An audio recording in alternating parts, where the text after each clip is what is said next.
Today, I offer the reading of How the Grinch Stole Christmas by Dr. Seuss, that is, Theodore Geisel. This is my Christmas present to you. I wish you all a very Merry Christmas. Every Who down in Whoville liked Christmas a lot, but the Grinch, who lived just north of Whoville, did not. The Grinch hated Christmas the whole Christmas season. Now, please don't ask why. No one quite knows the reason. It could be his head wasn't screwed on just right. It could be, perhaps, that his shoes were too tight. But I think that the most likely reason of all may have been that his heart was 2 sizes too small. Whatever the reason, his heart or his shoes, he stood there on Christmas Eve hating the Whos, staring down from his cave with a sour, grinchy frown at the warm lighted windows below in their town, for he knew every Who down in Whoville beneath was busy now hanging a mistletoe wreath. And they're hanging their stockings, he snarled with a sneer. Tomorrow is Christmas, it's practically here. Then he growled with his Grinch fingers nervously drumming. I must find some way to stop Christmas from coming. For tomorrow he knew all the Who girls and boys would wake bright and early, they'd rush for their toys, and then, oh, the noise! Oh, the noise, noise, noise, noise! That's one thing he hated, the noise, noise, noise, noise. Then the Whos, young and old, would sit down to a feast, and they'd feast, and they'd feast, and they'd feast, feast, feast, feast. They would feast on Who pudding and rare Who roast beast, which was something the Grinch couldn't stand in the least. And then they'd do something he liked least of all. Every Who down in Whoville, the tall and the small, would stand close together with Christmas bells ringing. They'd stand hand in hand, and the Whos would start singing.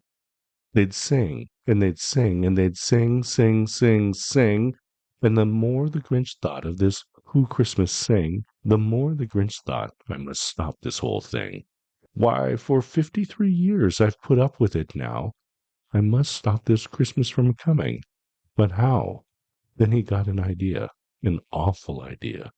The Grinch got a wonderful, awful idea.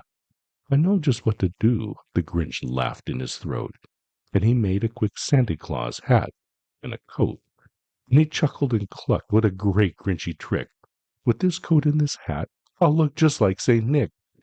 All I need is a reindeer. The Grinch looked around, but since reindeer are scarce, there was none to be found. Did that stop the old Grinch? No, the Grinch simply said, if I can't find a reindeer, I'll make one instead. So he called his dog Max, and he took some red thread, and he tied a big horn on the top of his head. Then he loaded some bags and some old empty sacks on a ramshackle sleigh. Then he hitched up old Max. Then the Grinch said, "Giddy up!"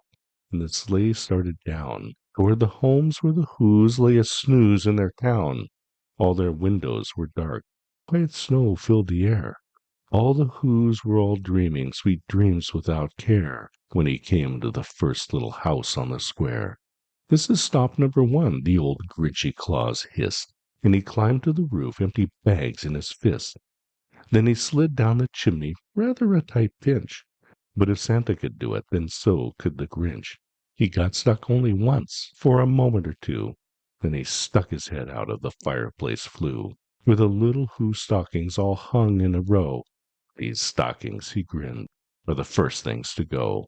Then he slithered and slunk, with a smile most unpleasant, around the room, and he took every present. Pop guns and bicycles, roller skates, drums, checkerboards, tricycles, popcorn and plums, and he stuffed them in bags. Then the Grinch very nimbly stuffed all the bags, one by one, up the chimney. Then he slunk to the icebox. He took the Who's feast. He took the Who pudding. He took the roast beast. He cleaned out that icebox as quick as a flash. Why, the Grinch even took their last can of Who hash. Then he stuffed all the food up the chimney with glee. And now, grinned the Grinch, I will stuff up the tree. And the Grinch grabbed the tree, and he started to shove, when he heard a small sound like the coo of a dove. He turned around fast, and he saw a small Who, little Cindy Lou Who was not more than 2. The Grinch had been caught by this tiny Who daughter, who got out of bed for a cup of cold water. She stared at the Grinch and said, "Santa Claus, why? Why are you taking our Christmas tree? Why?" But you know that old Grinch was so smart and so slick. He thought up a lie, and he thought it up quick. "Why, my sweet little tot," the fake Santa Claus lied, "there's a light on this tree that won't light on one side. So I'm taking it home to my workshop, my dear. I'll fix it up there, and I'll bring it back here." And his fib fooled the child, and he patted her head, and he got her a drink, and he sent her to bed. And when Cindy Lou Who went to bed with her cup, he went to the chimney and stuffed the tree up. Then the last thing he took was the log for their fire. Then he went to the chimney himself, that old liar. On their walls he left nothing but hooks and some wire. And one speck of food that he left in the house was a crumb that was even too small for a mouse. And he did the same thing to the other Who's houses, leaving crumbs much too small for the other Who's mouses. It was 9:15, all the Who's still in bed, all the Who's still a-snooze when he packed up his sled.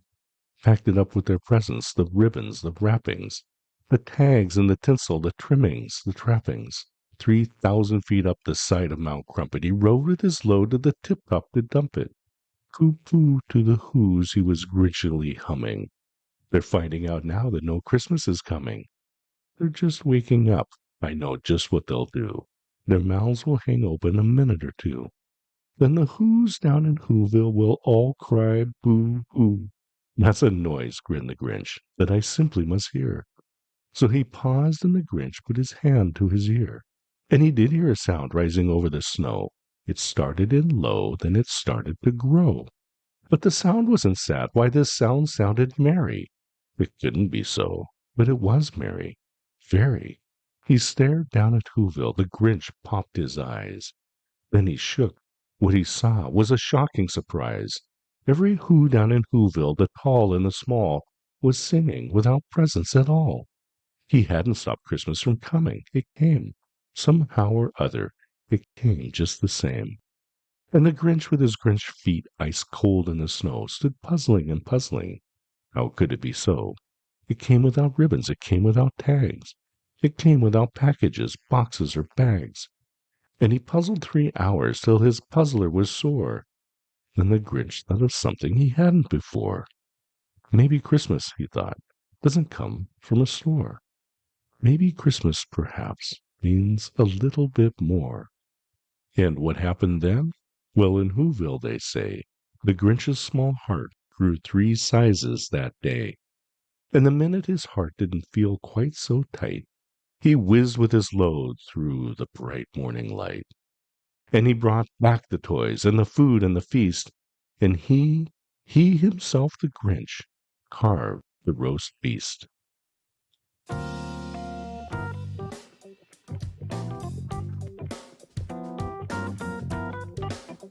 Hey, thanks for listening. Thanks for tuning in. I want you to publish your book, online course, and webinar in 12 weeks or less. Learn more at thescottsmith.com. Have a fabulous day. Cheers.